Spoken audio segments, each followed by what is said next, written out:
Good evening, Wilmington. Welcome back. Hope everyone's having a safe start to the school year and start to many new beginnings. Now that it's September, this is the first Finance Committee meeting this fall. At this time, I'd like to call the meeting to order. The chair, of course, Chris Johnson from the 7th District. This time, I will do a roll call for our members present today. Vice Chair Harley is excused. Councilmember Bracy at large. Present.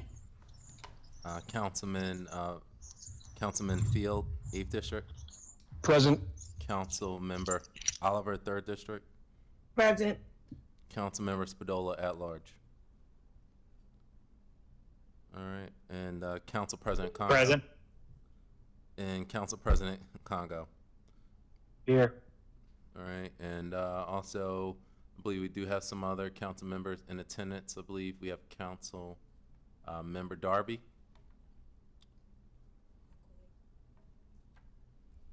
And then Council Member McCoy. Here. Okay, all right.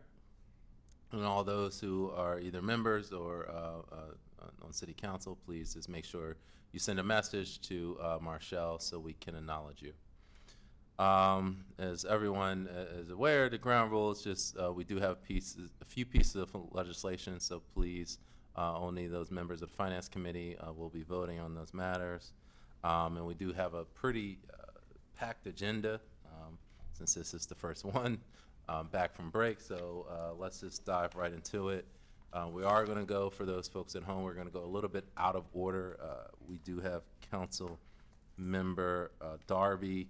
She has a resolution to present, and so we actually will address that first. So, Councilmember Darby.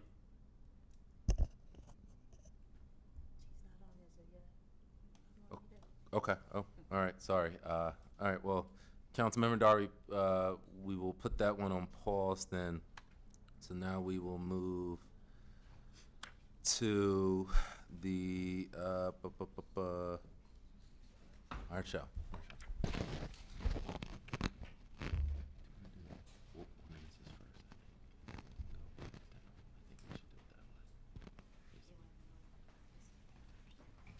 Okay. Cool. All right. All right. So, well, for now, we'll just jump back to agenda item 1. All right, and then we'll move the rest of the agenda around based on which council members appear. So for now, we will go to item number 1, which is the way it was. The original order, we have a review of the city's employee compensation study. I believe we have the HR team here, so thank you for joining us in person. We have Director Charlotte Barnes and her deputy, and then we also have Chief of Staff Tanny Washington as well. Welcome. And we have, I guess, I don't know if they're in person or they're on Zoom, but we have. Okay, all right. Well, we have the team from Peter Johnson Company. So the floor is yours. So if you, those who want to approach.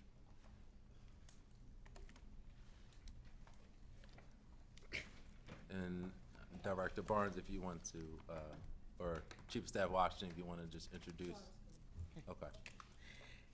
Good afternoon, Mr. Chairman and honorable members of council, as well as members of the Finance Committee.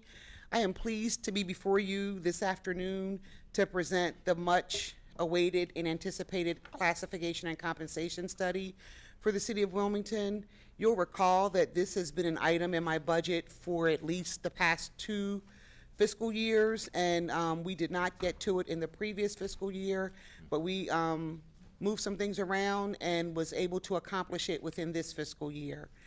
So we thank you for your patience as we endeavor to do the work that both council and the administration sought to do to make sure that we have the ability to attract and retain the talent that is necessary to move our city forward.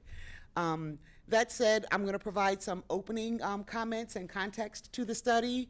Our Director of Classification and Compensation, Steve Dexter, is to my left. He has been the point person on the study and worked very closely with Peter R. Johnson and Company as it relates to the classification and compensation study.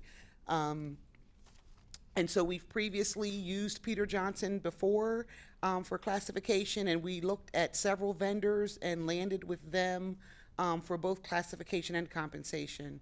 For context, you may recall that we did an executive and managerial compensation study earlier in this administration's tenure, but that only focused on executive and managerial positions. And quite frankly, Peter Johnson, the data that they show is that that information that we used from 2019 is already outdated. And then we, again, like I said, last time we did a classification study was, more than 2 decades ago. So with that said, I am going to turn it over to Mr. Dexter, who will walk through the classification and compensation study. I'll only jump in probably to provide some ancillary comments as needed. And then we have Peter Johnson on the line as well, and for commentary and any questions that you might have of them. Good evening, everyone. Thank you for the opportunity to present this study. And so if we can advance the slides as I go, that would be awesome. And so we looked at, when we partnered with Peter R. Johnson, a holistic approach to understand the compensation in the market. And so through individual interviews with department heads and surveys, benchmark data, et cetera, both within government and municipal workers, but also all industries within a 100-mile radius, focusing on comparable agencies within the same budget, similar budgets. And so between $200 and $500 million and 1,000 to 1,500 employees. We wanted to do that to ensure, as we think about recruiting and talent acquisition, but also the retention of our employees given the workforce and the market, that we would be able to provide a holistic approach to do this.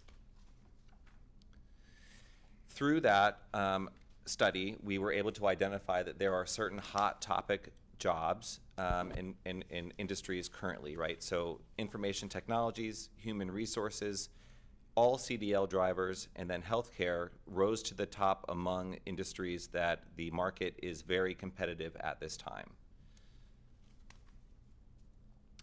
If you looked at the individual results from the study for the 2 unions as well as the non-union in the E&M group, there were key findings that were present. And so for this purpose of this conversation, we wanted to make sure we highlighted the non-union and the executive and managerial spreads.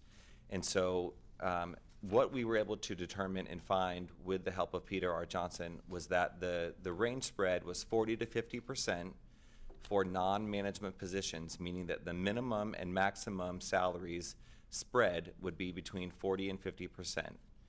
We have a COMPA ratio of 88.6%, which identifies us as being 11% under market for our compensation for non-union positions. That is not 11% per position, but an average of all positions showing 11% under the market.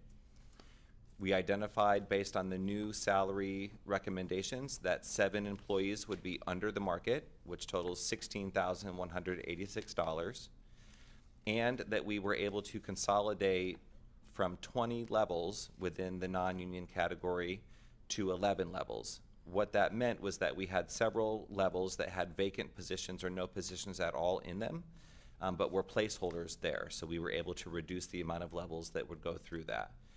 The other benefit to this was that we currently have a 7-step salary plan.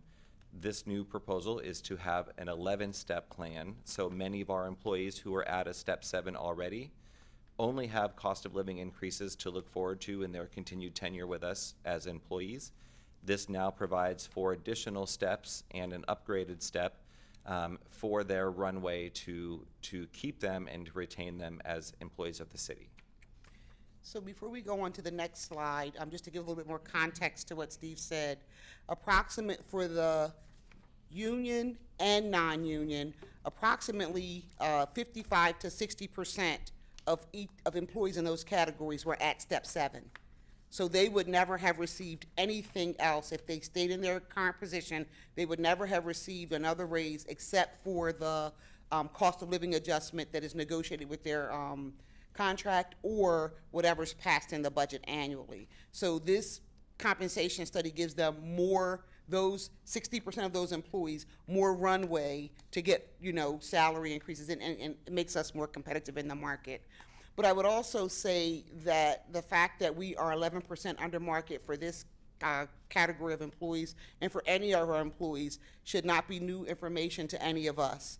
We've talked about when we were before you earlier on a different presentation, we talked about how we were losing talent. And the conversation amongst us as well as council, quite frankly, was, we're not paying people enough. And so we asked for the study, we got the study, and the study bore out what we thought it was going to say, that, our employees are below market in terms of their compensation. And quite frankly, if we do nothing, we could continue to expect that we would continue to lose talent. Steve?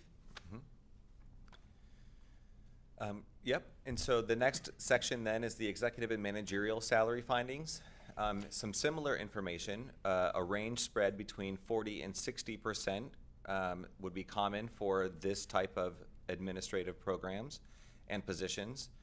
The compa ratio for this was 84%, and so this was the larger group of under market employees at 16% below the market. Again, that's not per position, but an average of the aggregate. We had 15 employees in this category under the new market salaries, and so the total for that is $88,037. And we also have 11 levels for this program as well.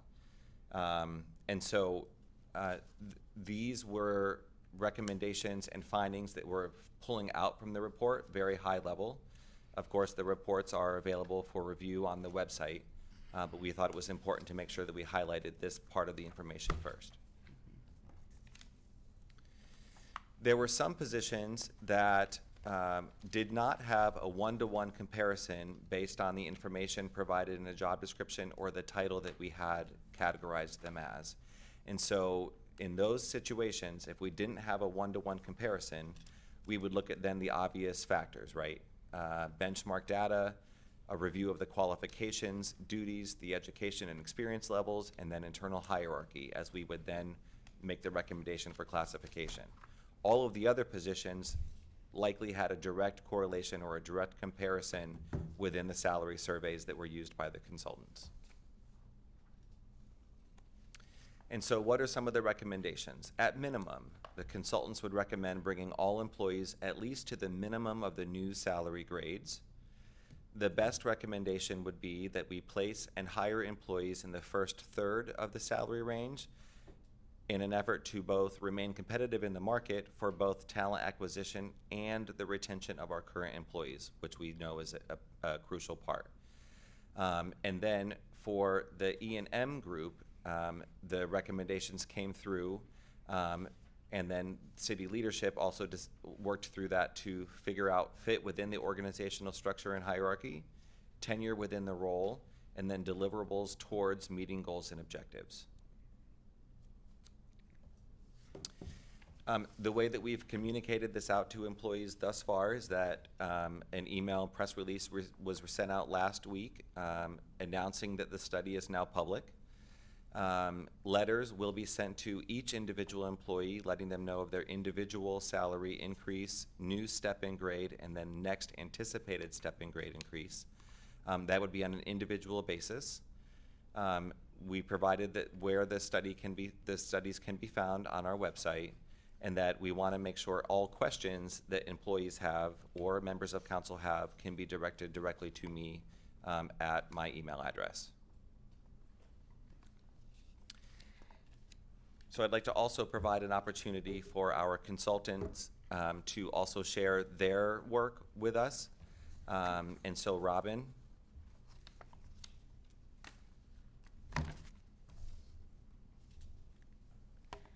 While we're waiting for Robin, I think it's important that we give context to who was included in the study. So this study was for all non-uniformed employees. So it did not include police and it did not include fire. It did include union, non-union, the AFSCME locals 1102 and 320. Why did it include police and fire? because typically when we bargain with police and fire, we already go to the market and we already do what needs to be done in terms of doing comparability studies to make sure that we are compensating them at that level, because that's a requirement when you go over to the Public Employees Relation Board. The other individuals that it did not include were the appointed staffs of the City Council and the appointed staffs of the Treasurer's Office. The charter provides those appointing authorities the opportunity to pay those individuals what they choose to pay those individuals. So they were not included in the study. We are undertaking another study to look at elected officials' salaries, and we will be having conversations to see if how we need to proceed with that. But I wanted to make it clear that the appointed staffs of City Council and the Treasurer's Office were not included in the study, because both of those authorities, both of those appointing bodies have the ability to pay those people what they choose to pay those individuals. And so now I see that we have the consultant with us, Robin. I'm sorry, my apologies. I've been here since 5, but I don't know why I wasn't in. So It's okay. thank you. Thank you. So Director Barnes, if you want to just introduce Robin and her team. Yeah, so Robin Drew is the managing and principal partner at Peter R. Johnson. I'm hoping I'm getting her title correct. She is correct, the one that she and her team are the individuals that we worked with to conduct the study. And so I'd like to provide an opportunity for her to make a few remarks as well. Thank you. Thank you, Steve. It's been a pleasure to work with Charlotte and Steve and the rest of the team at City of Wilmington. But just to give you a little background about our firm, we've been in business for over 43 years, working on studies very similar to this. And we have clients primarily in this region, but also throughout the United States. I've been with the firm 20 years. I'm involved in every project. And Steve and his team reached out to me at the end of last year, and we began working January of 2023 and delivered 4 reports to Steve in April. Went through a lot of information, meeting with department heads, gathering job descriptions, organizational charts, and really learning more about the jobs at City of Wilmington. We talked about turnover, salary issues, retention issues, all the things that we hear daily in our practice. We determined the labor market, which is important. That's how we get the information to do our work. We looked at Wilmington and a certain geographic mile radius. We looked at all different kinds of industries where we could find comparable positions. We call that benchmarking. And from that, we developed salary grades and ranges for each of the 4 programs based on the data that we found. Steve talked about under minimum amounts. We did find some in all of our programs. We do recommend bringing employees to the minimum of the range. And then based on experience and performance, that should determine where the person should be paid within the salary range. We talk about compar ratio quite a bit throughout our report. If someone is paid $50,000 and the midpoint or market rate is $50,000, then the person is at 100% compar ratio, or they're paid at market. And that really depends on, like I mentioned, how long people have been in their role, and performance is key.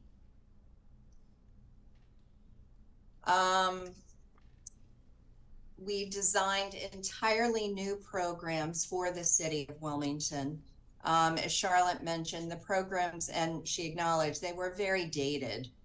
And with everything that's happening in the market today, our clients really want an updated, fresh, competitive study, so that they can again go about retaining and hiring new people.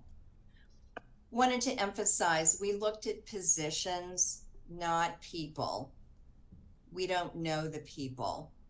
But it's best when you look at your, respective departments to see if where they're paid within their salary range makes sense for that individual's experience. We also developed a classification system so that Steve and his team can maintain the program as jobs change, new jobs become available. It's based on several factors, but it's relatively easily maintained for internal ranking. Does anyone have any questions for me?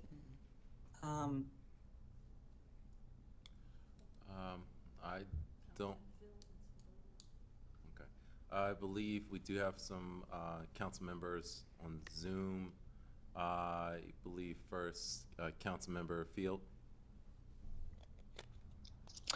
Yes, so my question is basically during the budget hearing process, slides were produced that showed that the salaries for many City of Wilmington jobs were lower than what are being paid in other cities, specifically Newark, Delaware. So this study seems to confirm that. But what is other than showing that the salaries in some other cities are lower than in Wilmington, what is the goal of this study? And perhaps this question is best answered by the administration. The goal of this, Yeah, go ahead. Yes. I'll answer, and I believe the Chief of Staff may, be able to chime in as well. The goal of this study is to address what we have all indicated was a problem: the ability to attract and retain talent.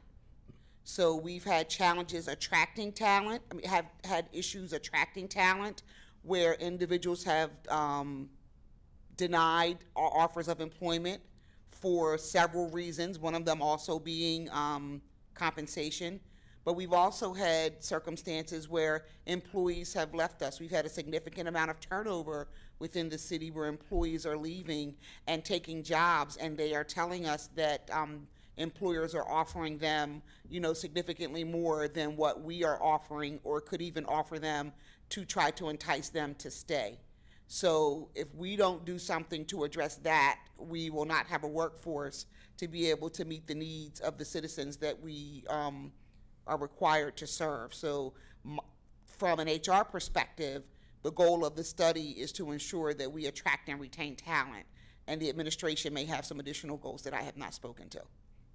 I will say that early on my conversations with council and council staff, we talked about the issues around residency and how that was impacting us. And it was from this body of council that they actually stated that they wanted us to do a class and compensation study. So this gives us a better way to retain and attract new talent. But at the same time, we still have the issue of residency, but this is a step in the right direction at least. Okay. All right. Thank you very much, Chief of Staff Washington and Director Barnes. And now I believe we have Councilman Spadola. The floor is yours. Thank you. Thank you, Mr. Chair. This question is for Robin. Hello, Robin. Hi, Jim. How does this study take into account retirement benefits, whether it be a municipality that has a defined benefit versus a defined contribution plan? And also, do you put a value on any non-cost benefits, such as a flexible work from home policy, remote policy, and the like? That's a very good question, Jim. This study strictly addresses base compensation. We were not asked to review benefits. Okay, thank you. So there could be the case where straight salary wise somebody is underpaid, but then if you took into their if we knew that employee was going if they had a more lucrative retirement package, It could be, perhaps. I'm not making that case, by the way. I'm just clarifying. I understand. Yeah. Thank you. And Mr. Chair, I have one more question for the administration, if I could. Okay, yes, please proceed. So I saw a lot of the recommendations from the study ended with the company recommended bringing the people in the bottom tier at least up to the range minimum. Has the administration had time to come up with the cost to do that, the overall cost? So for all of the plans, we did send to Councilmember Johnson today at his request the cost for what it would take for the unions to bring them, it was negotiated in their package, and so he did receive the cost of those union contracts for the next 3 years. The cost for non-union to overlay the plan, in discussing it with the Office of Management, Budget, and Administration, I don't have the exact number. I think it's an up to an amount that is, there are sufficient revenues to cover those expenses. And I want to say that number was in the neighborhood of, Was 100? yeah, the neighbor was in the neighborhood of $150,000 to bring the individuals up to the minimum and overlay with the 11-step pay plan. And that's an up to number, by the way. And if I may, Mr. Chairman, Yes, I did please. want to circle back to the question that Councilmember Spadola had asked. So the study looked at compensation, but it also benchmarked the industry. So we looked at government and municipalities as well.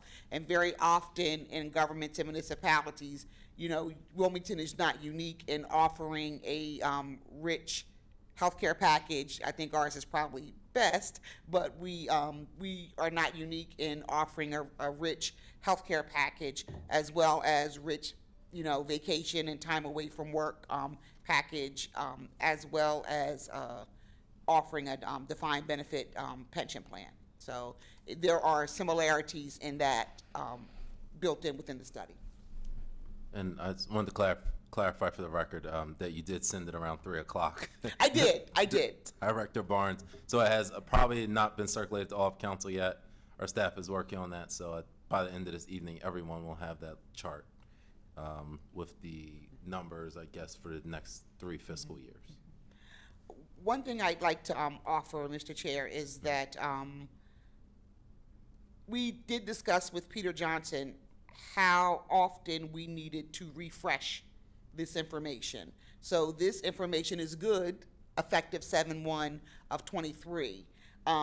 Their best recommendation is that we do this, you know, minimally every 2 years. Every 1 to 2 years, we should be looking to refresh this data.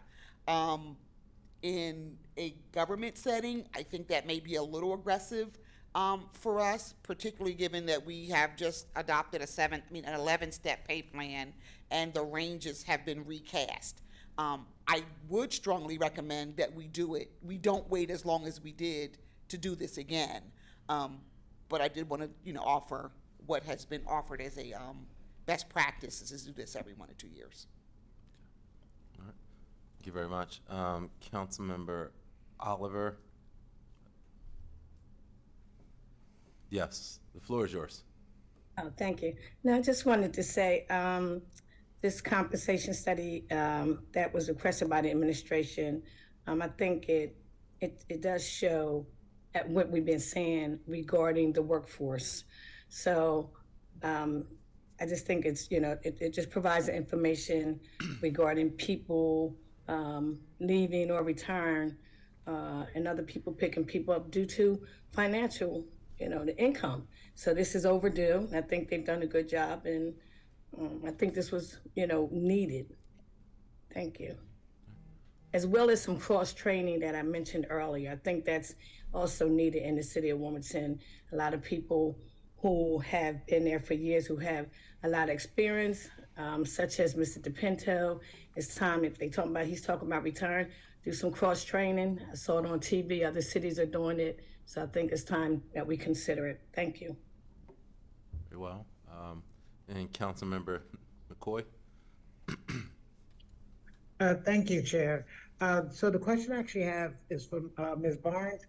I did hear her say that when it comes to our non-union workers, that the cost will probably for the city will be up to 150,000. So that is I just wanted to verify that. That means that all of our union workers, basically all those contracts have already been negotiated, and we will not be using any of those funds or whatever. Like, none of those funds will actually go toward this amendment. I'm not sure I understand the question. Could you repeat it for me, please? Maybe this. Yeah, let me make sure. I wanted to make sure I'm clear then. I'm sorry. So what it is that I've actually stated, I've heard a few times that when it came to our union workers, our workers who are part of the union, that all their contracts have already been negotiated. So, and those, how they're going to be compensated has already been worked out in those contracts. So when we're looking to make a budget amendment, none of those funds are actually going to be added to this. This is only right now for our non-union workers, employees? Correct. So the authorization, the union contracts are negotiated with the bargaining unions, and once they ratify the agreement, we are obligated to pay them according to the union contract. So that is not a part of this budget amendment because that's an obligation that the city has. For non-union employees, that comes before this body, and that's what you have before you now. Okay. May I follow, Mr. Chair? Yes, please. Okay, so I would like to also ask that you made mention that this compensation study, they did not include appointed staff, meaning our council staff. And I just would like to know that when we are moving forward, when it comes to what the elected officials and things of that nature, this upcoming study, I would love to see our appointed staff be included as well, because we want to make certain that we are compensating the staff members who have all this experience. We do not want them to take it down the road. We want to keep them happy as long as possible. I agree with you, Councilmember McCoy, and that's what we're trying to accomplish for all of our city workforce. And so let me provide some clarification to the council staff and the staff of the treasurer's office. You heard probably in my commentary, but also in Ms. Drew's commentary, that this was a classification study as well. And so there is a tool that we have to be able to, if provided information around required knowledge, skills, and abilities, scope of responsibility, duties and responsibilities, that we have a tool that if you provide that information and we put that information in the tool, we can tell you where your staffs would be appropriately compensated.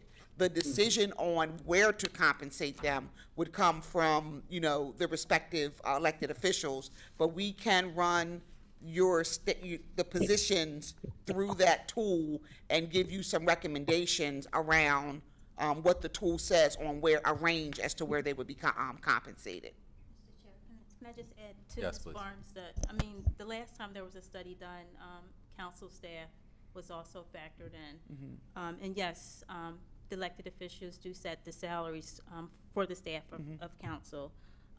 In addition, we also want to make sure like WITN is included because we know they're part of council staff. And we also know that many municipalities don't have the opportunity to have a television station. So we know there's going to be some uniqueness to that as well. Thanks. Thank you. I think another municipality nearby would be Hartford County, Maryland. Is probably the other municipality that has a television station similar to WITN. All right, very well. I'll turn it back to, I guess, Mr. Dexter. Is there any closing remarks by Ms. Drew or? Sure. Are you- I would like to share, we did receive a few questions earlier this afternoon, and that we wanted to provide a little bit more information. And so you'll note from the typical cost of living increase that occurs for the non-union group, 2.5% was added to their base salaries in July. The part of this that is the additional that continues to bring that group up to the market, I think the question was, what was the average percent raise?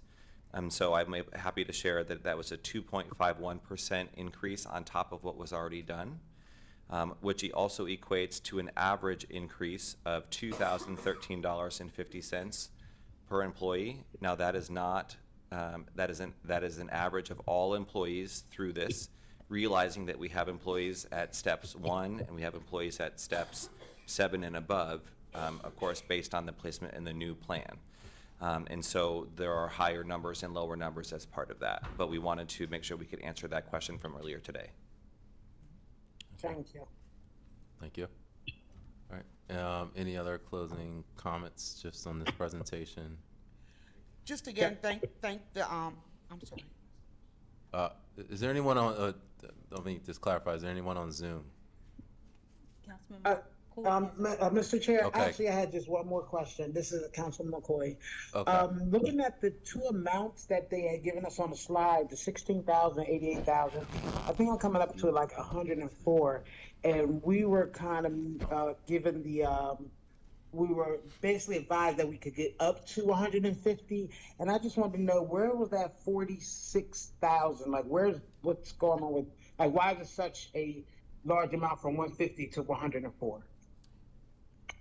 I believe she's talking about the positions that were below. Right. Just bringing them up to, Right. So there were some positions that were below the range. So the recommendation is to bring them to the range. And so that, bringing them to the new range is not it would be not necessary to come for a budget amendment to bring them to the range, is my understanding. However, to make sure that the other individuals that were not below the range are taken care of, that's where there's the additional money comes in. Thank you, Ms. Charlotte. I'd like to recognize Councilmember Darby as well. She is on the Zoom. And I'm going to take it to, first I'm going to open up the public comment I think at this juncture before we have closing remarks. So now are there any members of the public, either here in person or on Zoom, who will wish to speak? All right. If you're here, certainly members of the public, we did not have a pre-sign up, so you can just kind of one by one, just make your way to the podium, just announce your name and where you're from, and we can go forward. How you doing? Floor Good is evening. My name is Darius Brown, and I'm currently a help desk engineer here at the City of Wilmington. So I would fall under that information technologies classification. And this being new information to me, that being underpaid, I would hope that you guys would look forward into passing this to see that our compensation is brought within range. Because as Director Bourne so wonderfully put, I would hate to keep increasing in knowledge and in work skill, but then my pay amount just plateaus. So that is all. Thank you. All right, thank you. Okay. All right. You Good please evening, announce your everyone. name and where you're from. Good evening. My name is Eve Davis. I am the Code Enforcement Supervisor for the City of Wilmington. I've been with the city for quite some time. And I'm just here to express that in terms of compensation, in my position, for example, and I'm sure there are other people in this position, the staff that works for me with their union contracts that have been signed and moving forward have the potential to make more money than I do as the supervisor of 20 some odd people. So I would just ask that you consider pushing this through, voting for this, because otherwise it's going to add more of a problem of people not wanting to be in the city or losing talent, because that talent needs that validity. Not only that economical punch, because we do all need that in this economy, but you need that validity. It's very important to continue doing a good job. So thank you for listening. Thank you. Anyone else for public comment?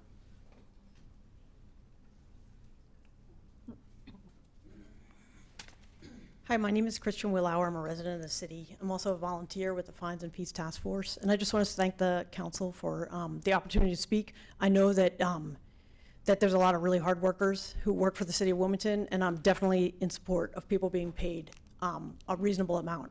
And I think that I think it's great that the city is looking at this, and I appreciate all the statements of, the workers who've been talking before me. But I do want to say that in looking at these pay scales, I just urge you not to pass this particular ordinance and these particular pay scales out today, because I don't think that you've had enough time to consider it. Like, I don't think that people know exactly what they're voting for. I don't think you know what the fiscal impact is going to be. You haven't included there's no fiscal impact statement on the legislation, which I would think would be required. When we're talking about city government, we're talking about choices. And so, when you choose to make certain pay increases, then you're also, what are you giving up? And I really think that that should be made in the context of like the entire budget. That's why you have budget hearings. So I would recommend that you, go back, look at this information, like work with this team on what the appropriate increases are. There are certainly workers who are underpaid, but I did, have a chance to look at some of the numbers, and it looks like most of the increases in the pay scale for the managerial workers, it's a little bit harder with the non-union workers. The union workers, as has been said before, are all taken care of already. So all of their pay increases have already been negotiated. But most of the increases for the managerial and executive are going at the higher end of the pay scale. So for the people who are already making like over $100,000, are seeing $20,000, $30,000, $40,000 increases in the pay scale. So that's where I would just urge you, and actually at the lower end, they even see the pay scale, like the midpoint and the top out rate, go down a little bit. So I would just urge you to pay more attention to like evening things up, maybe bringing up the lower paid workers. Maybe they're the ones who are most underpaid. And then also, certainly for some of the staff that we heard tonight, just making sure that this is fair, and to me, the pay scales that were proposed in the ordinance that was written, that was proposed on Thursday, that's being heard today, and that is voted, that's on the calendar for this Thursday to be voted out of committee, it's like way too soon to understand, the significance of this legislation. So I would just urge you to take more time. I think it's the responsible thing to do. It's responsible for the work, the employees, the hardworking employees who deserve the pay increases, but it's also responsible for the taxpayers who are going to be, responsible for generating the revenue that's going to pay for it. So thank you. Anyone else for public comment? Hi, I'm Lynn Keelhorn, also a member of the Fines and Fees Wilmington Justice Team. And I share some of the concerns and hope that we won't rush this through. I think taking a closer look, I also want to make sure all the Wilmington employees are paid well and bring them up to market rates. I am concerned that in the proposal for the management executive positions, that the lower levels are actually being brought down rather than up, and it's only the higher level positions that are seeing the increases at the mid and top end. And so for fairness, at a time when our society is grappling over the last 60, 70 years, seeing income gaps widen between the lower and higher end, and as a society, we're trying to see how can we reduce those widening income gaps. And we'd like to see our government be part of that solution. And in this case, it seems like the government is participating and continuing to widen those gaps. So I would say let's take a really close look at that and not be part of that widening the income gaps. My final point is I'm also concerned about the fiscal impact when we say that there are funds available. I know there are funds available, if we were doing something this year and needed to do bonuses or something to bring folks in, there's certainly money available that we can tap into. But without a fiscal note looking at what this is going to do in the out years, I don't know how we can say it's not really going to have an impact. We don't know what those numbers are yet, and I think those numbers need to be available before voting and moving this out. So thank you for your time. Thank you. All right. Next speaker. Good evening. My name is Donna Callum, and I'm an employee in the City of Wilmington Law Department. I've been with the city for over 27 years, and as Director Charlotte has mentioned, Human Resources Director Charlotte has mentioned, employees in my position have not had an upgrade in their positions. Oh my God, the only salary increase I ever get is a cost of living, which is usually 1%, 2%. My counterparts in the public sector, and I'm sorry, in the private sector, definitely get more than 2%. I know with my knowledge and skills, I could probably go out there and get that increase. But I chose to work in the public sector for a reason. One, I love what I do. I love working for the city of Wilmington. I love the city employees. I love the city.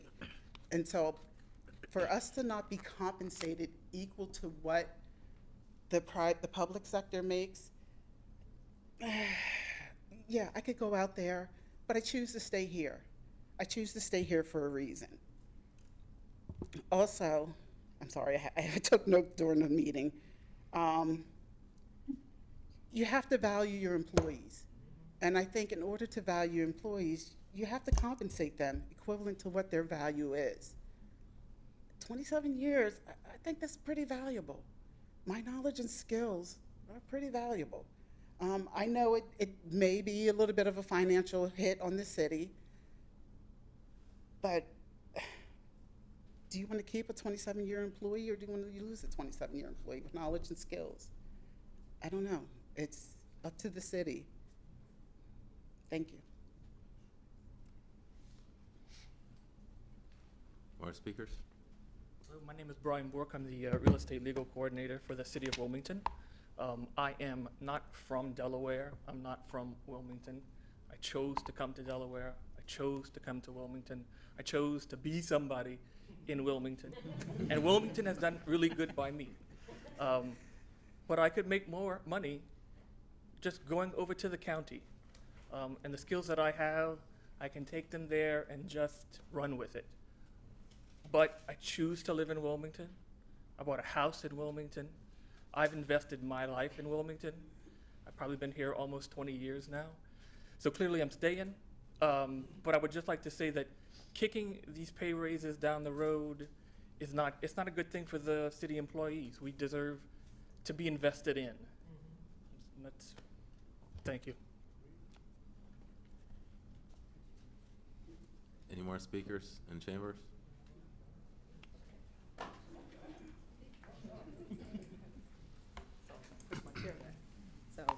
I'm just going to say a couple of things. I think that, I'm sorry, Javette Lane, City of Wilmington Law Department, and I am a non-union employee. And I think that Donna did a great job summing it up. But I also would like to bring to the forefront that the unions have been compensated.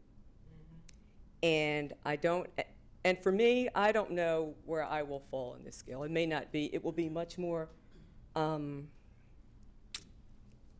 people will be more affected by this than I. But I feel strongly about saying that the unions have been compensated, and the only difference is that they have a piece of paper that supports them. They have that contract that supports them. The cost of living has, oh my God, increased exponentially in the last few years. And some of these people, I know some of my people have been at their, step 7 for years and have not been compensated.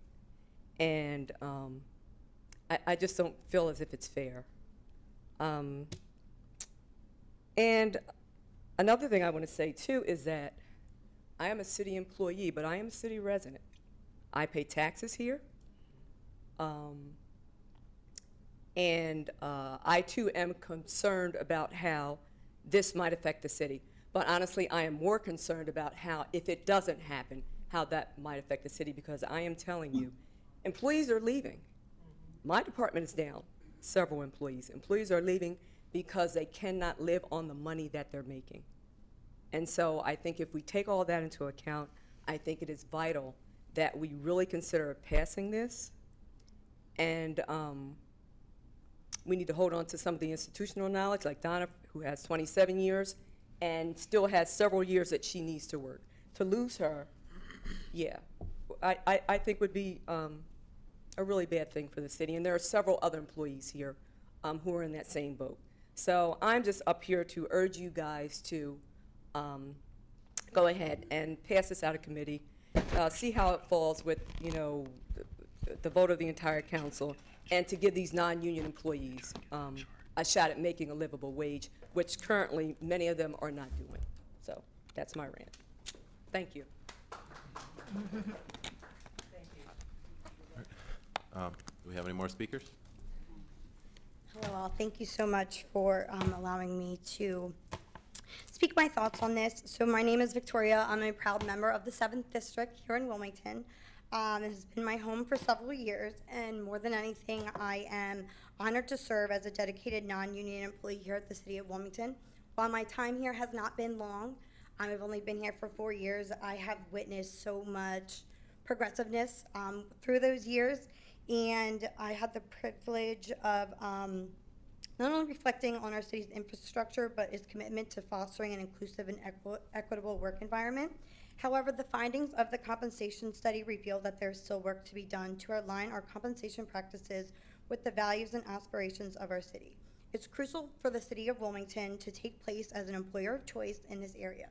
Achieving this status means not only attracting top talent, but also retaining the dedicated individuals who have already invested their time and skills into making our city a better place for all of its residents. I believe that fair and competitive compensation is the cornerstone of attracting and retaining the best talent for all of our city positions. It not only reflects our commitment to valuing the hard work of our employees, but also ensures that our city government operates effectively and efficiently. So in the spirit of continued progress and improvement, I urge the council to consider the recommendations that may emerge from the compensation study. By addressing these disparities and working towards fair compensation practices, we can build a stronger and more inclusive City of Wilmington, one that truly reflects the values of our vibrant community. Thank you for your time, and I look forward to seeing our city thrive as we work together to address this important issue.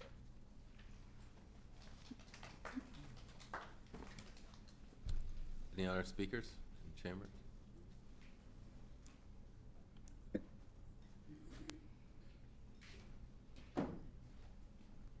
Yes, Chris?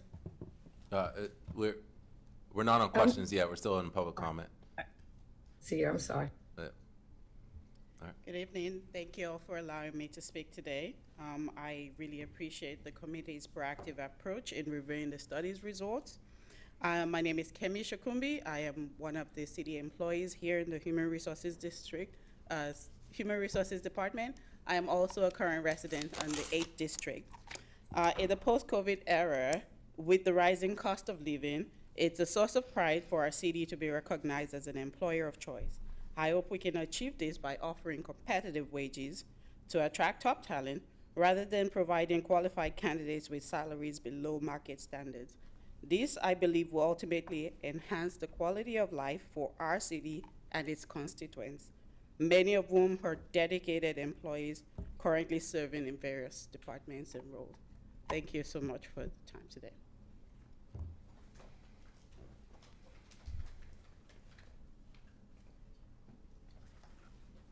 Okay, thank you very much. Any other public speakers in chambers? All right, seeing none, I believe we do have a Zoom public speaker, Ms. Cheyenne Miller. Hi, my name is Cheyenne Miller. I am a resident in the 7th District here in Wilmington on the west side.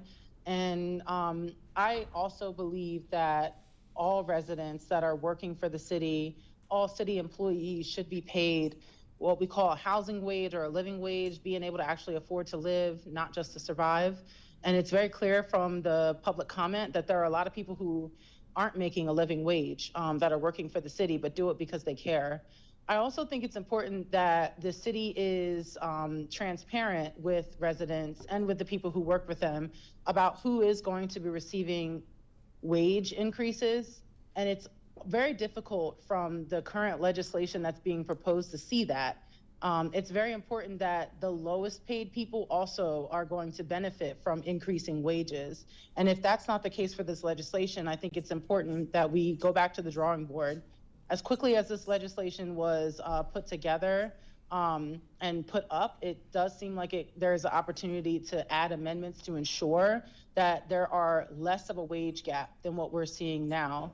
It's also important to understand, that we have an understanding of what the fiscal note is, not because we should lower people's wages, but because we need to understand that it takes money for us to fund a well-staffed and strongly paid staff for the city.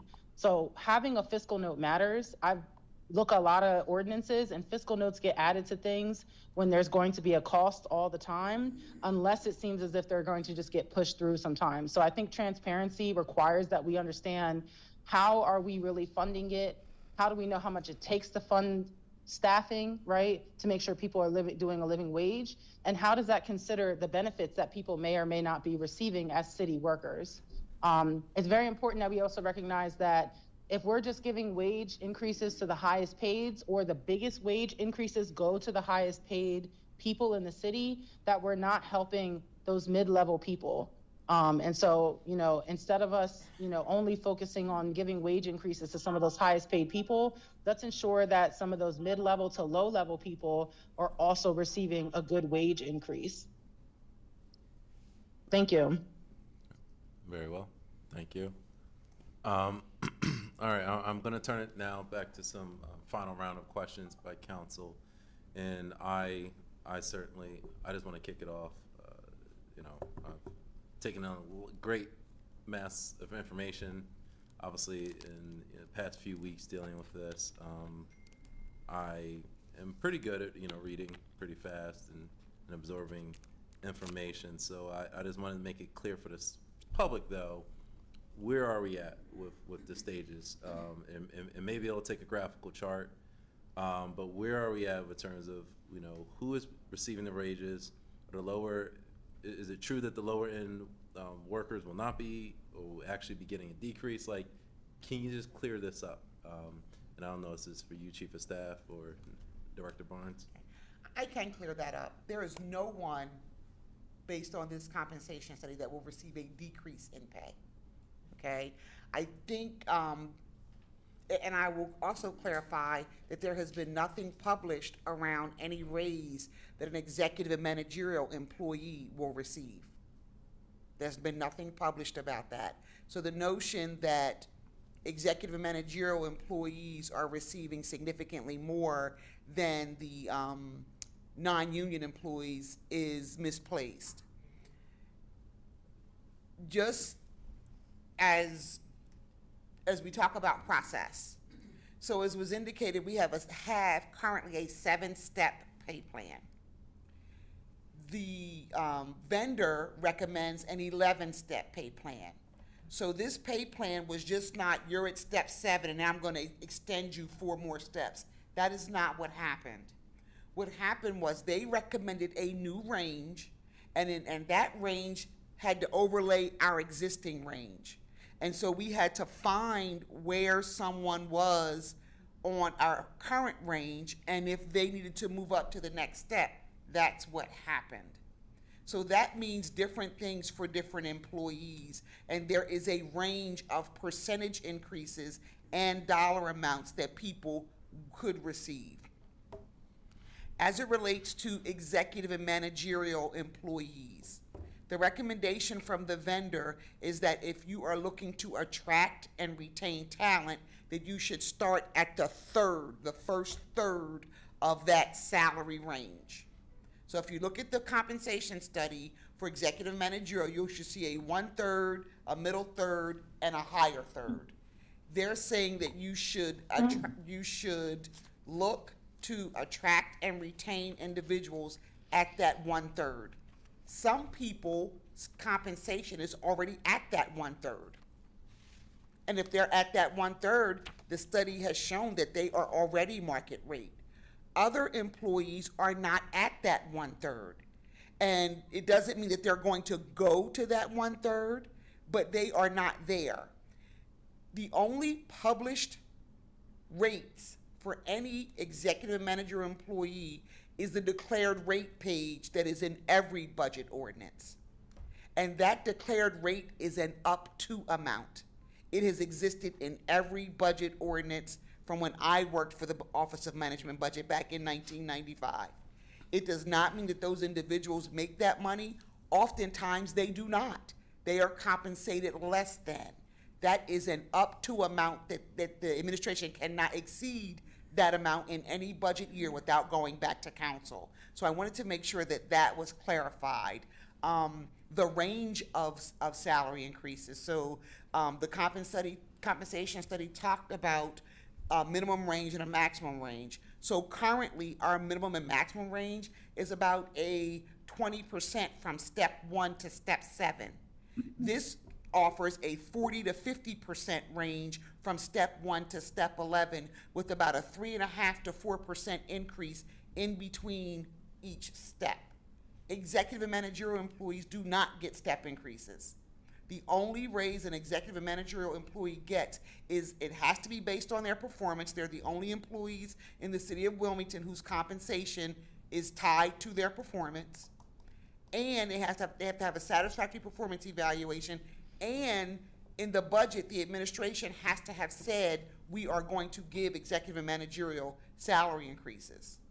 So the notion that executive and managerial employees are going to receive these wildly inflated raises is candidly misplaced. It is a range. On the low end, somebody might see only the percent that they're supposed to see this year because they are already compensated at market rate. Others might not find themselves in that category. Okay. All right. And I want to also, I don't know if WITN, is there any graphic or chart to share? Does WITN have that? Okay. All right. Can we, again, I like to be as graphical as possible to make it simple. Sure. I know this is what was just recently circulated this afternoon by administration, so thank you for listening to my request. Can you kind of break that down, Director Barnes, what the first chart means and the second one? Absolutely. So the top chart is I'm just Yes. sorry. Can we just, I just want to make sure, that we just share how this is linked to the compensation study?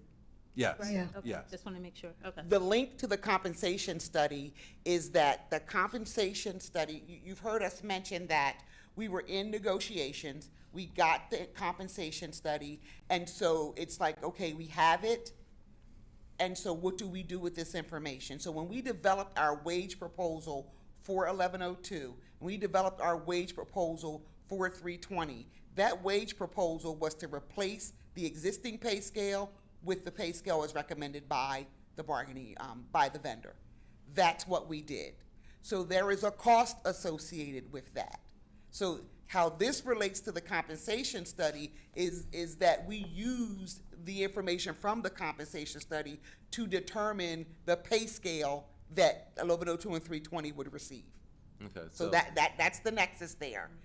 Now, for the cost associated with it, we negotiated a contract that had the compensation study as well as other benefits in the bargaining agreement. And so what you see before you for 320 is base salaries and benefits, and then they received Local 320 received a one-time payment of $2,000.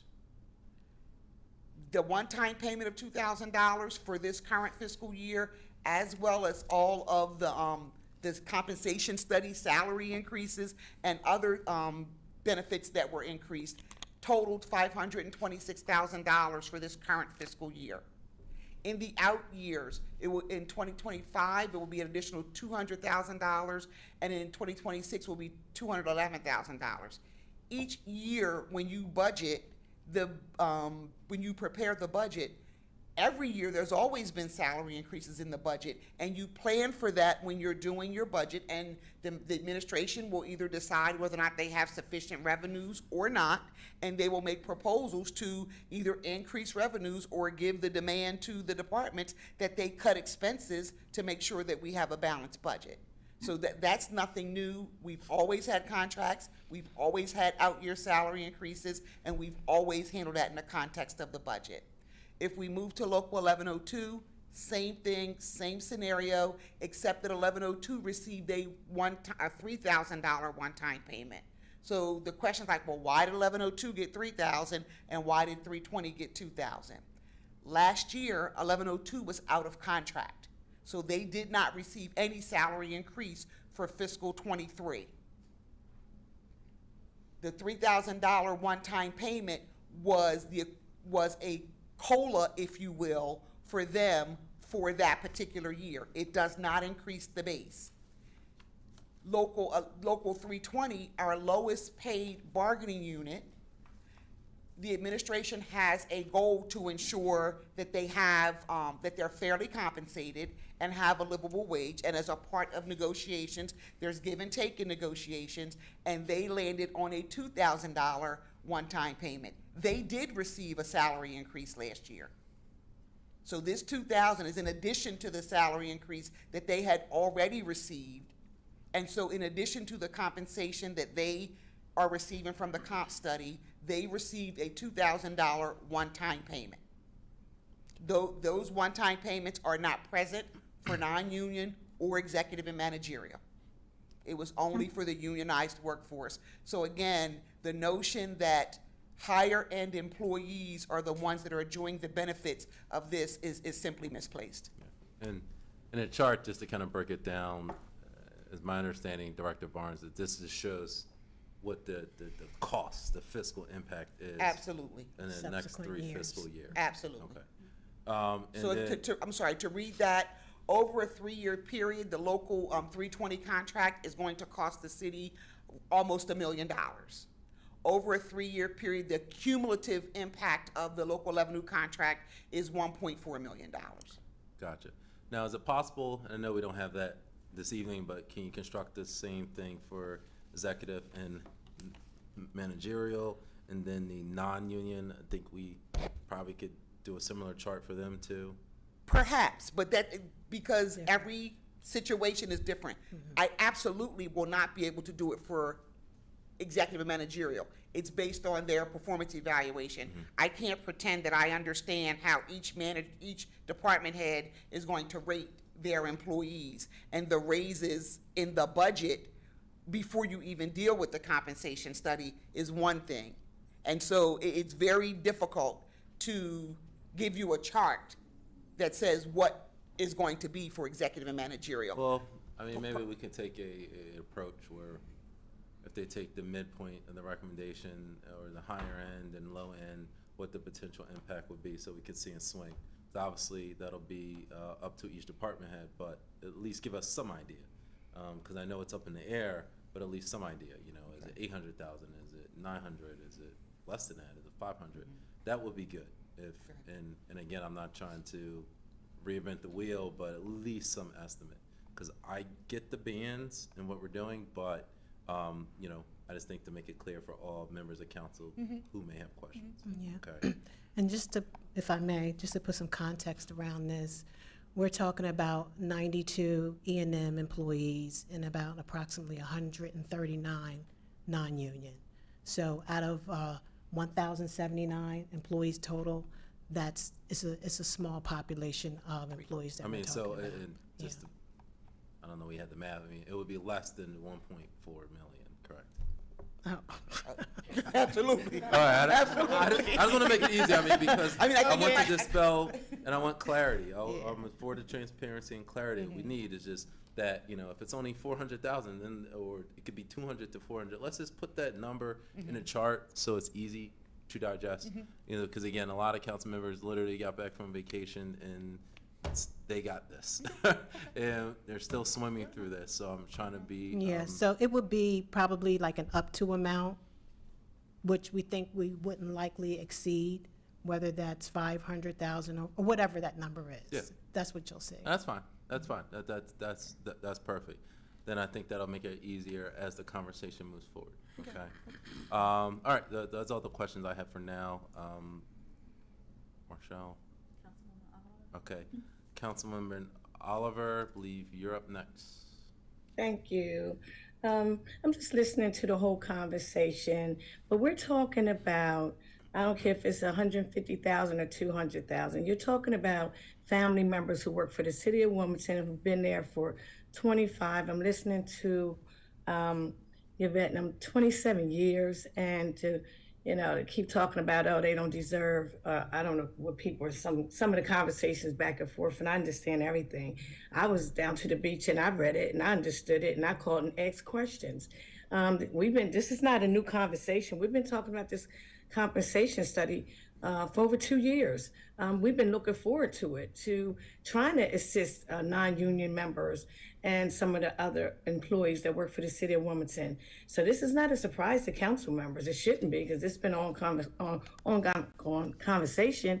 And I'm glad that the study has finally, came to surface, and it shows that some of them have been everybody's underpaid, we know that, but it does give you a bracket that some of these individuals, they deserve it, and they work for the city for years. And we, on one hand, we're saying, oh, we're looking for people complaining about this. Then now you have a study that says, look, it's true. I mean, not just some of the employees, city council, it goes all the way through, but at least it's a start.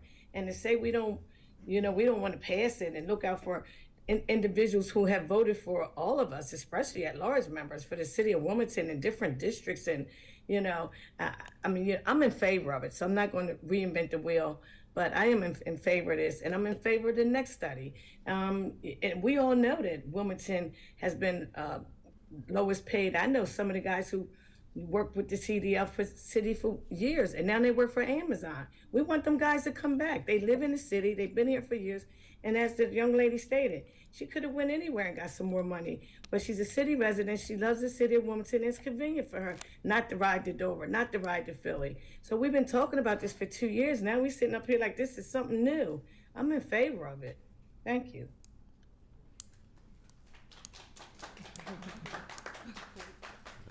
Councilmember McCoy. Thank you, Mr. Chair. Yes, I do also understand where Councilman Oliver is coming from. This compensation study is something that we have looked forward to for a while.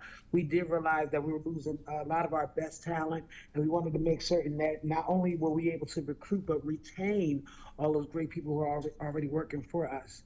The question that I actually had, though, is when it came to the managerial and directors and such, this performance evaluation, I would love to see what that evaluation looks like and to see how it actually will be performed. I would love to see exactly who's actually performing it and things of that nature. I have some critiques, and I just wanted to make certain that it actually gets helps to not just give anybody a hard way to go, but also to try to turn things to make certain that we are doing the best that we can when it comes to the residents here within the city. So I would love to have more information about what this evaluation looks like and who actually perform it. So Councilmember McCoy, I will gladly provide the template that is used for executive and managerial and the template that is used for non-union employees as well. The people that perform the performance evaluations are the immediate managers and or supervisors of the respective employees. So people are evaluated by the people closest to the work that they do. So I have executive and I have 26 employees in my department. Probably 4 of them are in the executive and managerial pay plan. Those are my direct reports. That's who I evaluate. Those individuals evaluate the people who are direct reports to them. So it's different. Who you are supervised or managed by determines who performs your performance evaluation. But I'll gladly provide the templates that are used to conduct the performance evaluations. you didn't ask for this, but I want to be proactive to say what I cannot do is to provide you a copy of an individual's performance evaluation. I definitely understand.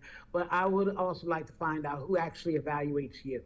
Me, So- the chief of staff. Yeah, the chief. I'm a direct report for the chief of staff, so the chief of staff evaluates me.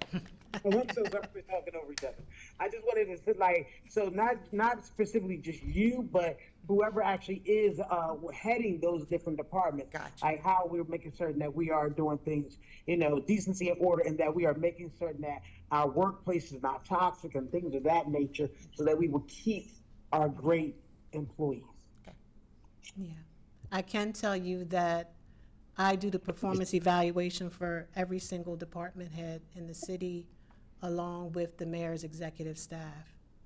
So I have a lot of evaluations to complete.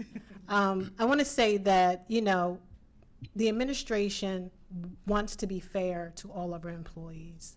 The unions have now ratified their agreements, and we think this class and compensation study is a good tool for us to give fair compensation to those non-union employees. We must put them in a position where the union is not outpacing their supervisors. So I just would implore that council really consider this and that they pass the ordinance. The ordinance is really, it's attachments that has various salary ranges, declared rates. That's what it is. It's not individual specific, but it gives us the ability to stay within the recommended ranges of the vendor, that the vendor recommended to us, so. All right, and with that, I will actually close agenda item number 1 as, we do have a final comment. Yeah, I'd just like to thank the administration for bringing this to the forefront and just educating us as council members, educating the public, and clearing up some of the perceptions that were out there. I think that's really important, that we clear those up, and also that we're taking care of the people who run the city. I want to thank everybody who showed up, because you really made a difference in what we heard as council members. So kudos to all of you who took some time just to come and be here, and to those who gave public comment. It really helped a lot. Thank you. All right, so I'm just going to dive right into it. Agenda item number 2, as a housekeeping matter, this is the actual ordinance. So we just did the presentation. Now we move to the actual ordinance. Is there anything extra to say, Dr. Barnes, that was not said? No, nothing else, sir. Okay, and now I'm going to open up just briefly to public comments on agenda item number 2. Okay. All right, seeing none, then again, I turn back to council for any final comments or questions, as this is just a legislative piece of what we just talked about the past hour and a half. So really, in the end, just to put on the record, I'm in full support of this. I would like to thank the administration, as council president has.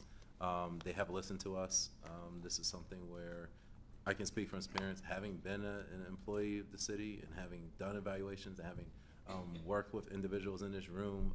For me, I know how hard they work, and I know how underappreciated they are, and they do it because they love the city. And so this is not, politics shouldn't play a part of this, misinformation shouldn't play a part of this. We have to support our workers, and that's the bottom line, both union and non-union. If we want this place to be somebody, we got to really put our money where our mouth is, and we really have to just start investing and continue to invest in our employees. And so, yeah, this is pretty easy. I certainly get the fiscal impact, and we will be. I think we have a gauge, but it's important, and Chief of Staff Tanny Washington can attest. We've planned for this. We've planned for these increases. Exercising fiscal restraint, navigating the city through the pandemic. So this is actually the union contracts we expected. If you remember, go 2 years ago when we talked about budget hearings, we talked about why certain increases were needed, why we needed to do this, why we need to do that, because we expected these union contract increases. We expected having to pay police and fire more. And so we're building in strategically how to navigate through this. So, I would say, thank you very much for administration for working with us and kind of navigating this, and we have the surplus funds to make this work. So again, we'll open it to council for any final comments. Councilman Spadola. Thank you, Mr. Chair. I'm just trying to get clarity on the fiscal impact. On page 12 of the actual ordinance, it says, at the last sentence of the synopsis and fiscal impact, it says, this ordinance will have no significant fiscal impact because sufficient surplus funds exist to implement the changes. That doesn't make any sense to me in general, unless those surplus funds were an infinite amount. But it seems like what I feel better about now is that slide that Ms. Barnes had up, where she was showing the cumulative cost analysis from the contract to Local 1102 and Local 320. That is what the fiscal impact will be, those slides. Can somebody confirm that? That won't be the fiscal impact for this ordinance because those costs are not included in that ordinance. When we adopt a contract, when the union ratified the contract, it's not impacted by that ordinance. This ordinance only changes the attachments to it, the pay scales, and 1102 and 320's pay scales aren't attached to that piece of legislation. Okay, that was very helpful. So this ordinance doesn't immediately give anybody a salary raise by any means. It just gives management more ability to their next evaluation to give them that raise. Is that right? This ordinance with the attachments would give the administration, would give the non-union employees, not executive managerial, it would give the non-union employees, it would implement their pay scale based on the comp study. Implementing their pay scale based on the comp study could very well mean that somebody's going to get a salary increase. Okay, so I come back to my original question of what is the fiscal impact of this? And so that's what the chief of staff indicated, that an up to amount of, I think she said, roundly up to $150,000. And that would be above and beyond what was already projected in the budget for salary increases. So salary increases were already projected in the budget. So some of that is what, when the language says sufficient revenues to cover, the administration projected salary increases when they did the budget. What we're looking at is what is the delta beyond what this comp study is showing, beyond what was already planned for. And that's where the chief of staff is indicating that it's approximately an up to amount of about $150,000. Thank you. How come that wouldn't be in here in writing? Well, I can't answer. I didn't hear what he said. He said, why wouldn't that be in writing in what the budget? It's like you said, so I will change my rhetorical question. Can we tighten up that fiscal impact when we take this, assuming this passes and it goes to the full council? Are we able to tighten that up? Yes. And have an actual number Yes. of that 150,000 that you're on the record as saying it is? Yeah, like I said before, we will include an up to amount for the non-union. Please keep in mind that there was a 2.5% COLA that was appropriated in the budget already. So it's going to be anything beyond that 2.5%. Understood. Thank you. All right. All right. Any other final comments from council? All right. Seeing none, at this time I'll ask for a roll call vote. All right. Councilmember Oliver, 3rd District. Yes. I'm sorry, this is in favor of the ordinance, correct? Yes, of passing it out of committee. Yep. All right. I'm sorry, who moved it? Sorry, Mr. Chair. Oh, sorry. Wait for a second. Could you tell me All right. what the vote is? I want to make sure I'm starting it right. Okay, sorry, I jumped a step ahead. So at this point, I'll entertain a motion to move amendment number 1 to fiscal year operating 2024 operating budget, which is ordinance 23-012. I'll entertain a motion to move that out of committee to council. Second. Ordinance 23030, just want to make sure. 23030. Yes. Okay, all right, thank you. All right, 23030 to full council for a vote. Second. So moved.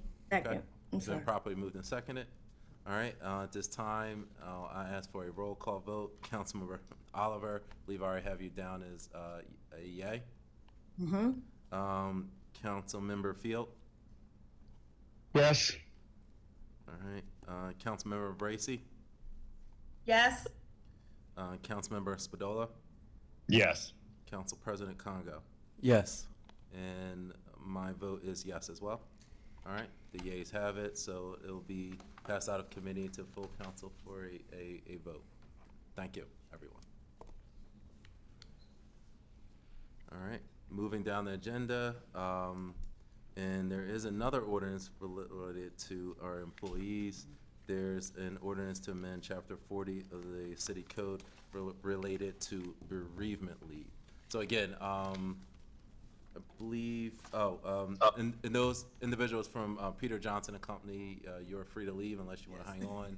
So we appreciate your service to the city. Thank you very much. And all the employees, again, who have taken part in this proceeding, again, thank you. Thank you, everyone. So I'll just wait a moment for folks. You might want to hear the bereavement leave, but that's important as well. So, I'll start. Do you want me to start, Mr. Chairman? Yes. Okay. So the legislation that you have before you. Let's just wait a minute. I know it's a lot of movement, crowded room. So the legislation that you have before you is to amend Chapter 40 of the City Code regarding bereavement leave. So we talked in our previous conversation on the other legislation about negotiations with the collective bargaining units.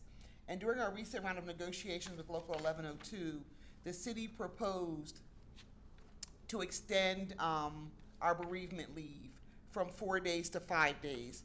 Currently, their employees receive 4 days for loss of whatever family member is extended in the contract. So it's extended or immediate family, and some union contracts spell out in great detail who it applies to, as well as in the city code.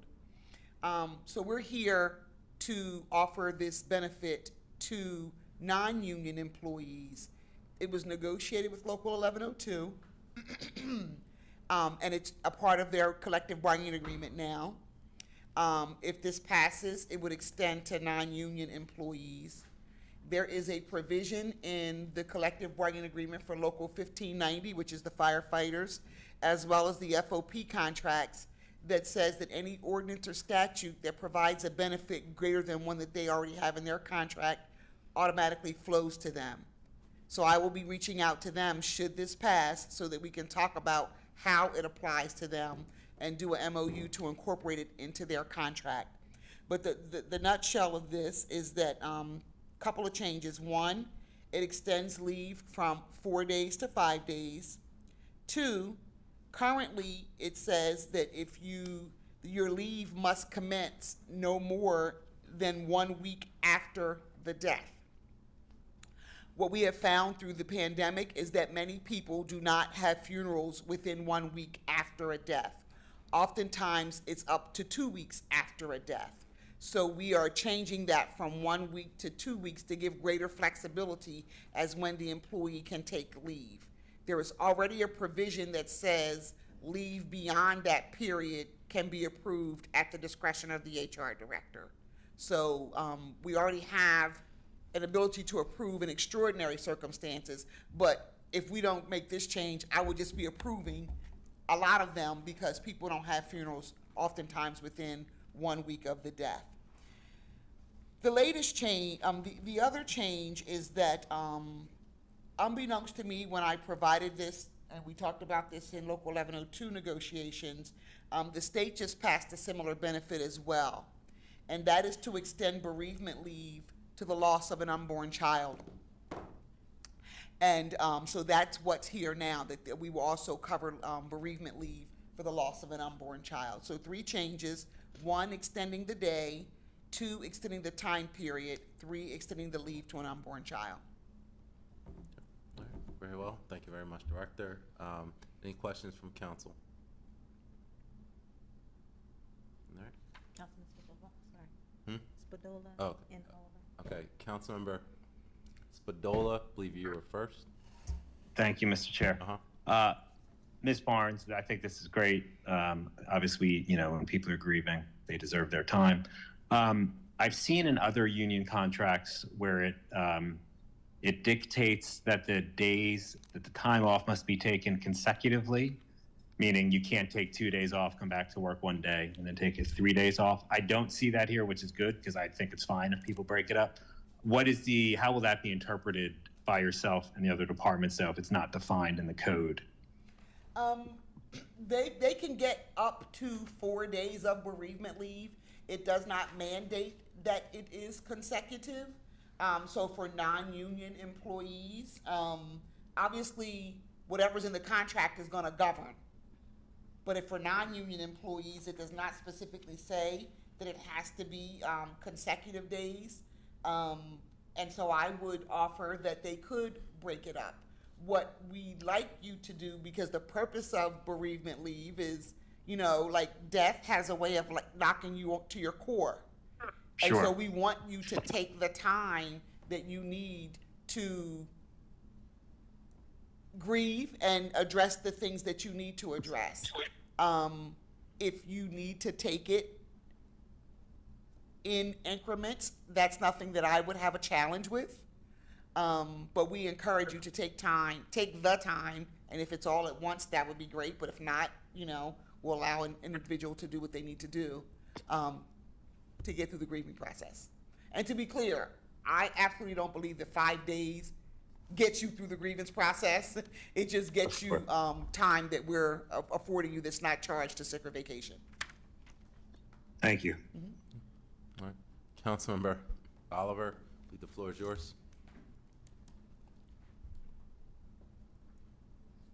Okay. I too want to say, I think this is a very good ordinance. As Charlotte, as Director Barnes said, and I think Spadola kind of hit it, you know, nowadays people are not having the funerals right away, you know, due to whatever the circumstances is. So I just think this is good for everybody. I'm glad y'all coming up with some ideas for the people who work for the city of Wilmington. Kudos to y'all. Thank you. Thank you. All right, Council President. Yes, thank you. I'd like to be added as a co-sponsor.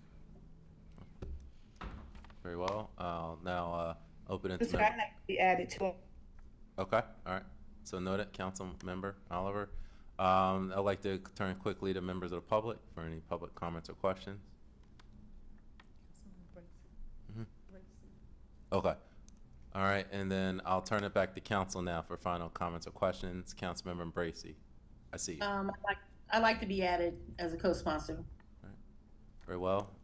And I would also like to be added as a co-sponsor. Again, thank you. You're the sponsor. You are the sponsor. You know, this one I wasn't even sure about. I was like, let me double check. Okay. But this ordinance, I believe, is important. Again, it just reiterates the theme of investment in our employees. Just frankly, I was surprised this didn't have these categories in here in flexible terms. So thank you very much, Director Barnes and your team, for making this possible for our employees. I guess the only question I have is in terms of when it would be, would it be effective upon passage, or would it be next fiscal year? No, it's effective upon date of passage. It was effective upon this fiscal year for 1102 employees, but I think it says it's effective upon passage by city council and approval by the mayor. Okay. So that it would extend to the non-union employees at that point. And then again, like I mentioned, I have to have the conversation with the 1590 and the FOP. The one union that would not have it at this point would be Local 320, and then we would just do an MOU with them as well. All right, perfect. All right, again, this is an ordinance, so it must be formally voted out of committee at this time. I'll entertain a motion to move the ordinance 23-031 out of committee to full council board vote. Second. So move. All right, it's been properly moved and seconded. All those in favor, say aye. Aye. Aye. Any opposed? All right, the ayes have it, and this ordinance passes and will be placed on floor council for a vote. I believe that will be this upcoming Thursday, September 7th. Thank you very much. Thank Director you. Barnes. All right. I believe that concludes the HR portion. So again, thank you very much for the HR team that participated tonight. And again, thank you for watching out for our employees. So now we just have, I will go out of order briefly. We have Councilmember Darby. Excuse me, Mr. Chair. Yeah. I'd like to be excused. I have something else scheduled. Okay. for me. I'm sorry. Thank you. Okay. All right. All right. Thank you very much, Councilmember Oliver. You may be excused. And then, all right. So we'll continue to go in order. We have agenda item number 4, the disparity study update. I know it's been a few months since we've seen the handsome Mr. Williams. so thank you for coming and taking part tonight. Just I think the last time we did this was maybe June. So Yeah. you know what's been going on in your world. Still moving along. So a lot of good updates I think we can provide tonight. So first off, thank you, Council President, Committee Chair, and Council members who are online. As Committee Chair Johnson mentioned, it has been a few months since we last met. I believe it was early June. So we've got some updates that we can certainly provide on the progress that we've made thus far. WITN has my presentation up that I'll walk through a couple of slides just to give you very brief updates on where we are and kind of the next steps as I see them. Thank you, right here. So the first thing I want to provide, the first update is that we have provided an update to council staff back just a week or two after our last meeting, where we took a look at the proposed DBE changes that we are working on implementing. The feedback was very complimentary, and I think that we're in a good place in terms of pursuing the next steps for those changes, which I hope we can communicate very soon. Next slide, please. B2G Now, which just as a reminder is an application that will allow us to modernize our DBE database, but also the application process. So we've been pursuing this technology for the past few months. This is the tool that the State Office of Supplier Diversity and DelDOT rely on to manage their DBE program. So we've been in conversations with this vendor and negotiating the contract and agreement. And presently, that agreement is with our legal department to give us their go-ahead to execute that agreement. So we're in a very close position to executing this agreement to getting into our implementation phase, where we can begin to bring over some of our data to craft our application form and to bring this technology here to help us manage the program. Since we last met, we've had IT had hosted the vendor with their weekly application meeting, where they had a chance to ask some questions and get answers from the vendor in terms of integration and the compatibility with the system, the city's tools and current systems. And there were no issues or concerns, so I think we're in a really good place, in a close position to be able to bring this solution here. So I think by the time we have the next update, we'll have that contract executed and hopefully moving towards implementation. Okay. Next slide, thank you. So in terms of addressing the disparity study recommendation to get some additional industry knowledge and creating a presence within some of the disadvantaged business forums that exist. The OED recently paid to become a member of the Greater Philadelphia Chamber of Commerce. And one of the first activities we participated in was to attend their Diverse Procurement Collaborative in Philadelphia back on June 8th, just a couple days after we last met. That meeting, that event was very productive. We met several very key industry experts and folks that have a lot of experience with regards to working with minority businesses in procurement. We had a handful of follow-up calls with some of the professionals that we met at this event, and I think that they've really become good resources that we're going to continue to turn to as we reimagine what the city of Wilmington's DBE program may look like. Next slide, please. All right, so the DBE program rewrite. So this is the big task that we've been working on since making the disparity study findings public. So this is the write-up that we've been working with, basically a committee which consists of department heads throughout the city, our consultants, the Pope Consulting Group, which has been instrumental in advising us to what industry practices are and how we can really make a difference based on the recommendations in the study, and other stakeholders within the city to draft a new procurement equity program, which is what I think we're going to be calling it, which will replace or at the very least enhance the current DBE program. So currently this write-up is in a near final status, and it is being reviewed by our legal department. They've advised that their review should be completed by the 14th, so around 30 days for that review to happen since we've submitted it. Once completed, our committee will review the legal department's analysis and address any recommendations they may have in terms of next steps and how we proceed. And then once we have that step completed, we'll be looking to present the new program to the administration board, hopefully sometime next month. So that's what I anticipate as being the next steps. Next slide, please. Another event that I want to make sure I highlight that we worked very closely with the Turner Construction Group is the Turner School of Construction Management, which we were actually introduced to Turner Construction by the Pope Consulting Group. They have an interest in expanding their network of suppliers, especially diverse suppliers here in the state of Delaware and in this region. So we've worked closely with them to bring their Turner School of Construction Management to the city, which begins on September 20th.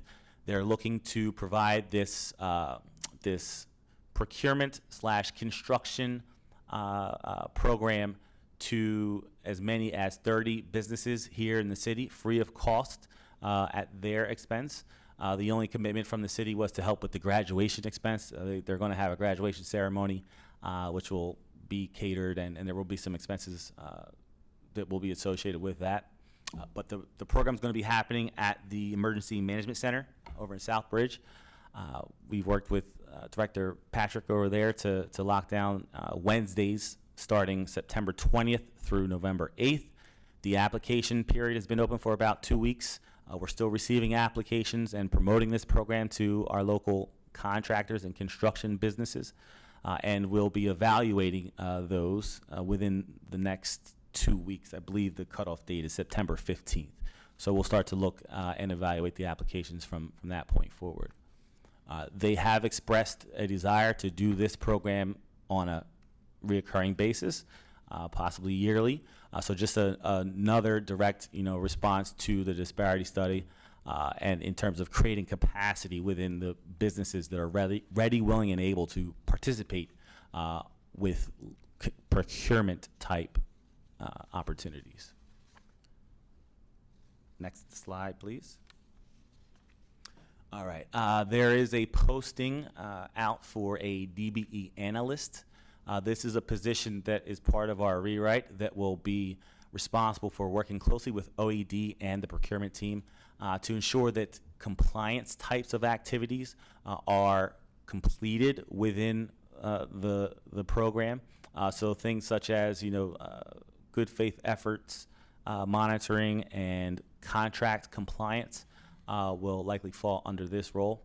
So the posting is out there. I understand that HR is working to fill this, and we look forward to bringing a new position on board that will certainly have a big impact on how we manage this program. Next slide, please. All right, and then lastly, I just wanted to highlight a well-known DBE business who's been doing business here in the city, largely as a subcontractor. But they've been very successful the past year or 2 years, at least since I've joined the city, in bidding on park improvement projects, mostly as a subcontractor, but most recently they won their largest ever contract with the city at over $1.2 million. The role that our office played as a direct result of the work that we've been doing is to help connect them with some of the bonding experts that we've recently brought into our ecosystem. I understand that SME, as they had considered not even bidding on this project until they spoke to a bonding expert from KOG International, who really went above and beyond to help put some things in place to help this minority-owned contractor achieve bonding that they've never been able to achieve. So there's a lot that we're doing actively on a day-to-day basis, and individually with businesses, in lieu of some of the finalization of the changes that we're working to make. So I think those are the main highlights that I'd like to point out today. And just lastly, we won't get into it much here, but I know one of the takeaways from previous meetings was to create a list that show the disparity study recommendations and some of the progress made with those. I've attached those here as an appendix for your review. So it's just a list. It's basically the press release that we had shared as the study was concluded, which shows all the recommendations and sort of a brief update on where we stand and what the changes we're doing that will impact those or will affect those. And that's all I have for now. All right, thank you. Chairman Johnson had to step away for a few moments. Does the public have access to this presentation? So not to the presentation. But I don't see why we wouldn't be able to share that. Okay, yeah, I think that's important that Yeah. if we have said that, there are some shortcomings, just to give the public the updates on the progress that we're making and the goals of the study. All right. Okay. Yeah. All it's right. not- Where would that be? Like on a? I'm gonna have to create, do we have a I have a couple places come to mind. We have a disparity study page on the city's website. Perhaps we can drop it there. Yeah. Okay. Yep. All right. Thank you. All right, any other questions by members of council? All right, seeing none, I'll open it to members of the public. Public comment? All right, seeing none, again, thank you very much, Mr. Williams, for the update, and look forward to more progress, and I guess the next 30 days, hopefully we have these contracts signed and sealed as well. All right. All right. Looking forward to it. Thank you. Thank you very much. Oh, sorry, Councilmember Bracy. I sorry for missing you. No problem. Didn't come up on I screen. just wanted to say thank you. This is definitely progress made from our last time meeting before council went on summer break. So I appreciate seeing all the progress that's been made, and thank you for all the hard work that you and the economic development team is putting into making this happen. And thank you for your support, Councilmember Bracy. Absolutely. All right.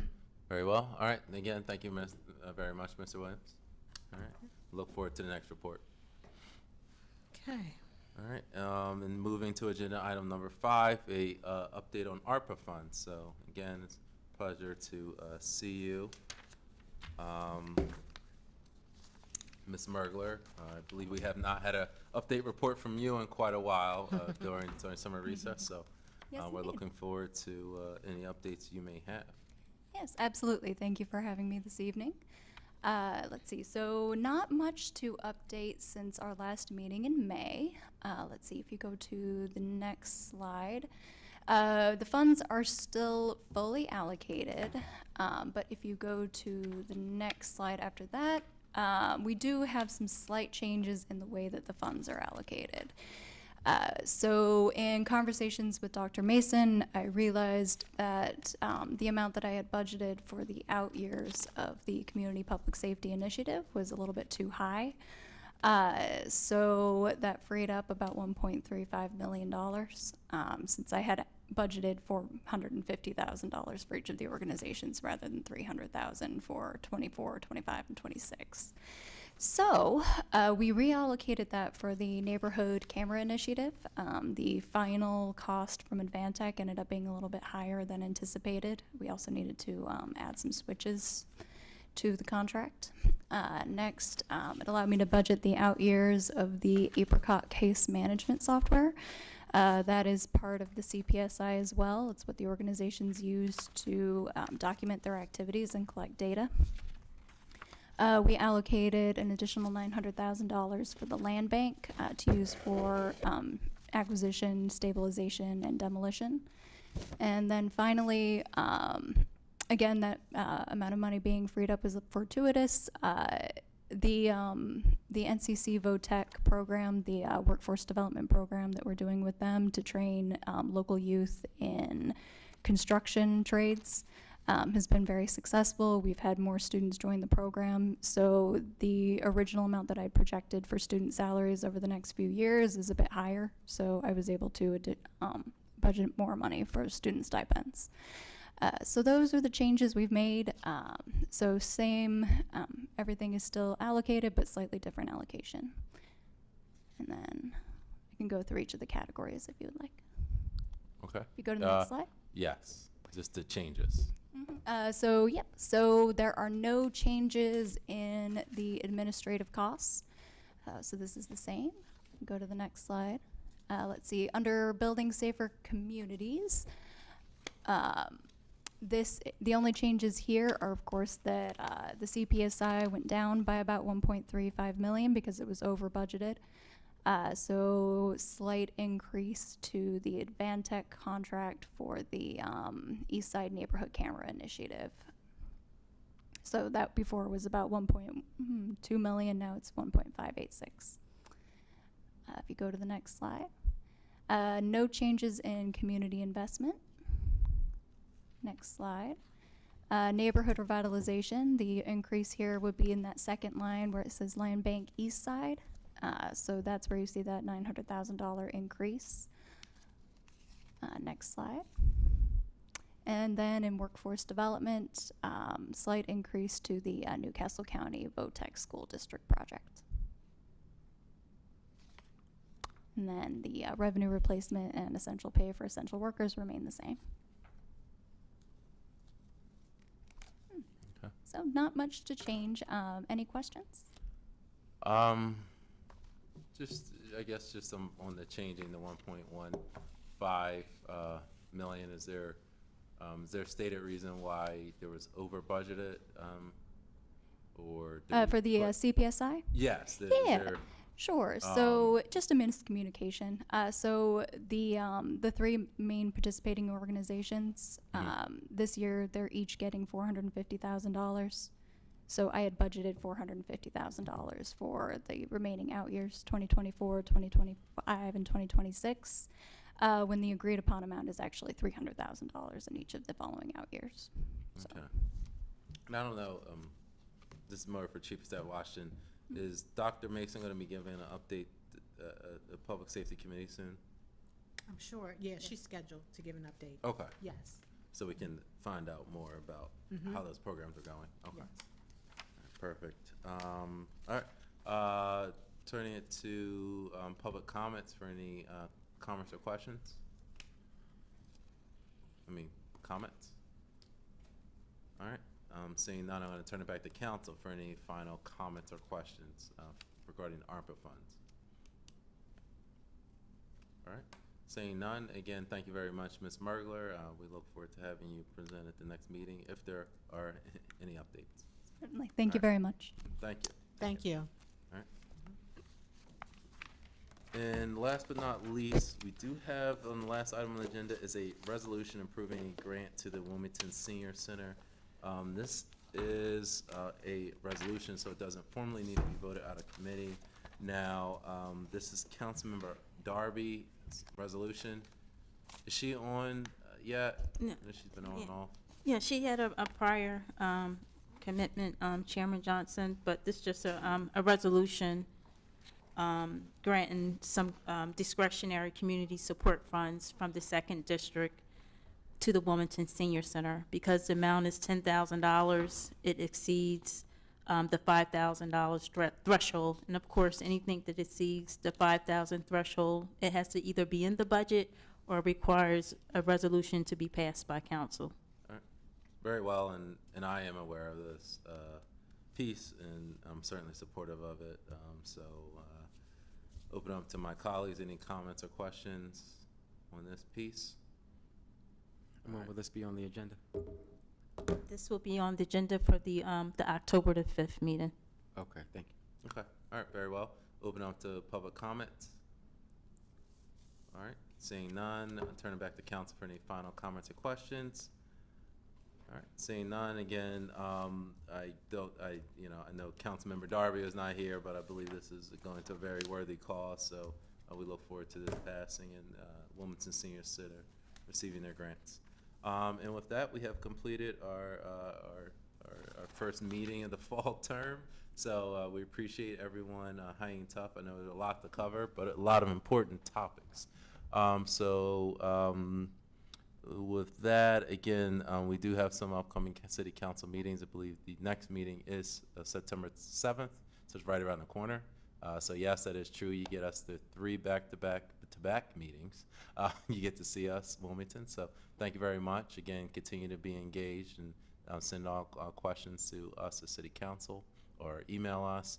And with that, at this time, I'll entertain a motion to adjourn the meeting. So moved. All right. Second. All right, properly moved and seconded. All in favor? Aye. All right. All right, the meeting has concluded, and thank you very much, Wilmington, and we'll see you in October.